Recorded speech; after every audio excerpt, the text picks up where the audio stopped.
Farmers are always looking for ways to improve efficiency and productivity. Technology is a big part of every segment of agriculture, and that includes the cattle business. The cattle industry of 40 years ago looked a whole lot different than the cattle industry of today.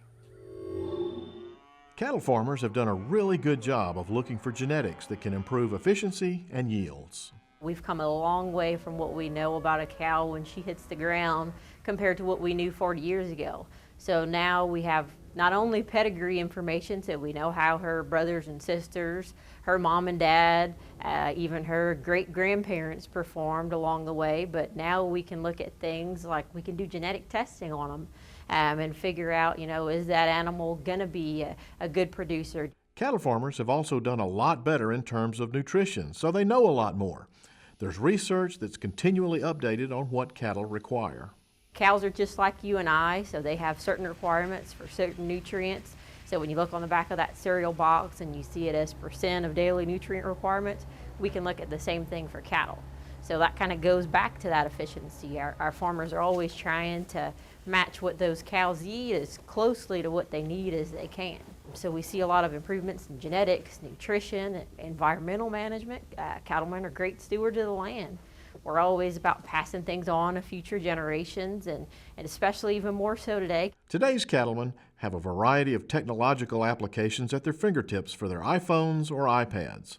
One in particular that was developed by the Mississippi Cooperative Extension Service is the Cattle Calculator, which quickly calculates a variety of factors that impact livestock management decisions.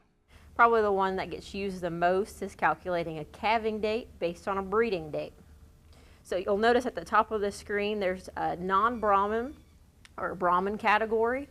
So the reason behind that is simply being that those Brahman type cows will carry their calves a little bit longer, so we account for that when we calculate when those calves are going to be born. So let's say we bred a cow today, so September 17th, 2014. We go ahead and click calculate, and it's going to tell us we can expect her to calve on June 27th of 2015.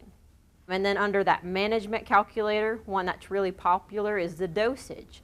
So if they're giving an animal a dewormer or an antibiotic, it's really important that they give them the recommended dosage that's found on that manufacturer's label for that animal's size.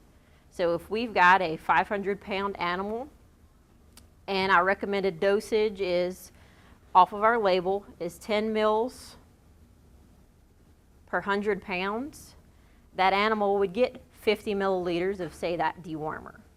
Billy Ray of Pocahontas has been using this app to monitor cattle on his family's Simmental and Sembra cattle farm in Hinds County. I've always been taught if you can't measure, you can't manage.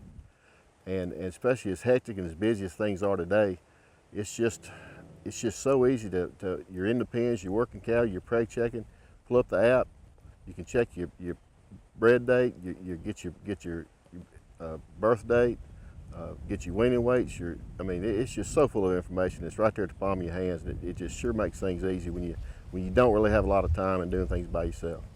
Ray says his record keeping has greatly improved because of the app. His advice to someone who might be afraid to try it? If people are scared of technology like I was, make yourself use it, and you'll be so glad you did.